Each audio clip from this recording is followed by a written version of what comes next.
ኡስታዝ ከፈቀድክልኝ ሁለት ጥያቄዎች አሉኝ።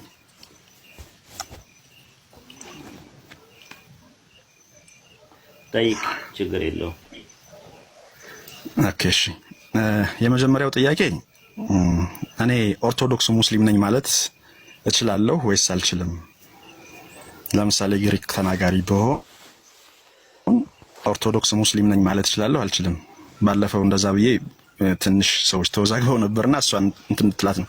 ሁለተኛው ነገር ምንድነው ሰሞኑን እንደ ሆት ኢሹ አድርገው ያነሱት ነገር ስለ ወረቃ ነውና ወረቃ እምነቱ መጀመሪያ ክርስቲያን ነበር የሚል ነገር አለ። ኦኬ በተጨማሪ ቁርአን ላይ ነሷራ የሚለውን ክርስቲያን ተብሎ በአማርኛ መተርጎሙስ እንዴት ነው? ነሷራ ወይም ነስራን የሚለው ረዳት የሚል ነገር ስለሆነ ጥሩ።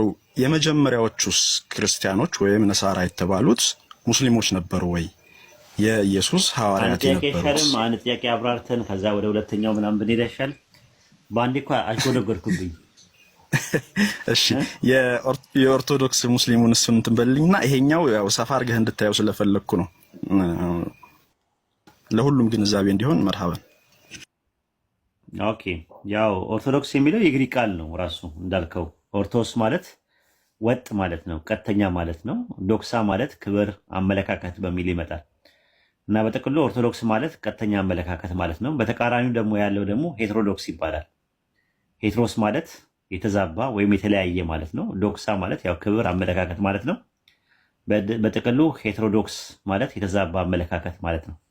ብዙ ጊዜ ያ ነገር ለትምህርት ነበር የሚሆነው የነበረው። ለመጀመሪያ ጊዜ ነው 325 ላይ የነበረው የኒቅያ ጉባኤ ላይ ኦርቶዶክስ ቲቺንጉን ነው ትምህርቱ ኦርቶዶክስ ይባላል። ኦርቶዶክስ የሚለው ትምህርት ነው። ምንፍቅናውን ደግሞ ሄትሮዶክስ ይሉታል እነሱ። ኦርቶዶክስ እና ሄትሮዶክስ የሚለው ቃል የሚጠቀሙበት ለአመለካከት ነው።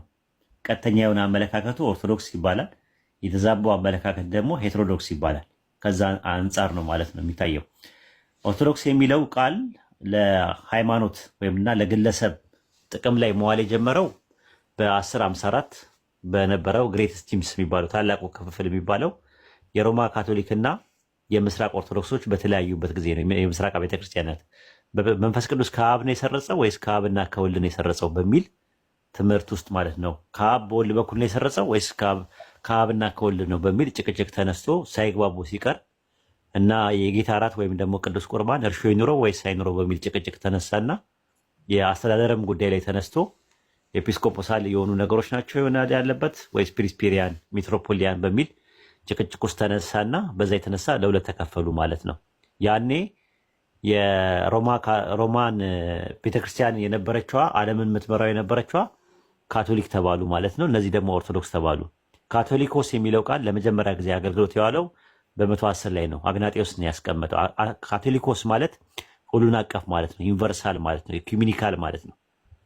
ስለዚህ ለቤተክርስቲያን የተሰጠ ስያሜ ቤተክርስቲያኒቷ ኩላዊት ትባላለች ወይም ደግሞ ካቶሊኮስ ትባላለች።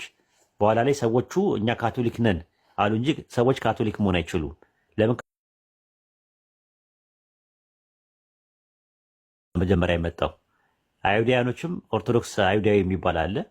በኢስላምም ራሱ ኦርቶዶክስ ኢስላም የሚባል አለ። ራሱ ኦርቶዶክስ ኢስላም ማለት ቀደምት ሰለፎችን የሚከተል ኦርቶዶክስ ኢስላም ይባላል። ግን እኔ ኦርቶዶክስ ሙስሊም ነኝ ማለት አንድ ሰው አይችልም፣ እንደዚህ አይነት ነገር ስላልመጣ ማለት ነው በእኛ ውስጥ። በተረፈ የአንድ ሃይማኖት ብዙሃኑን ወይም አብላጫው የሚከተለው አንቀጸ እምነት ወይም ክሪዱ ኦርቶዶክስ ይባላል። ለምሳሌ በሂንዱ ሃይማኖት ሳንታና ዳርማ ኦርቶዶክስ ይባላል። በቡዳ ሃይማኖት ደግሞ ቴራፋዳ ራሱ ኦርቶዶክስ ይባላል። በአይሁድ ሃይማኖት ማሶሬትን የሚከተሉ ኦርቶዶክስ ይባላሉ። በክርስትና ደግሞ የአራቱን ዓለም አቀፍ አንቀጸ እምነት ኦርቶዶክስ ሲባል፣ በእስልምና ደግሞ የረሱል ሰለላሁ ዐለይሂ ወሰለም ሱና እና የሰለፎችን መናሃጅ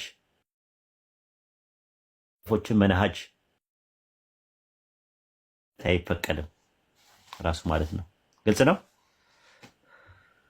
የመጀመሪያው ግልጽ ነው። አዎ ግልጽ ነው። ግሪክ ተናጋሪ ቢሆን ሰው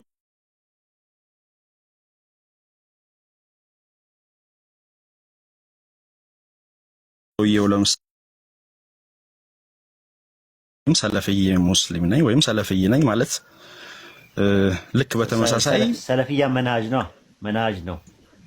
ኦኬ በቃ እሷ ናት ነጥቧ። ሰለፍያ መናጅ ነው። ዲን ደግሞ ዲነ ኢስላም ነው፣ አንተ ሙስሊም ነህ።